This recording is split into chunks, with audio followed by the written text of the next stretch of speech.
আসসালামু আলাইকুম রহমতুল্লাহ। বৈষম্য বিরোধী আন্দোলনের পরে সরকারের পতন হইল।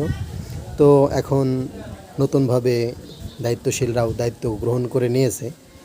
তো বৈষম্য বিরোধী আন্দোলন যেহেতু, তো বৈষম্য কি শেষ হয়েছে না বৈষম্য এখনও আছে?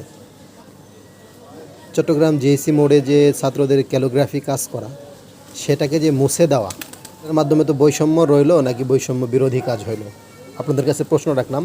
নিচের ভিডিওটা দেখবেন, পাশাপাশি এটার যে ভিডিও ডেসক্রিপশনটা ভালো করে চেক করবেন। তো বৈষম্য বিরোধী যদি আন্দোলনই হয়, আন্দোলনের তারাই মেন হর্তাকর্তা হয়, তাহলে এখনও কেন বৈষম্য?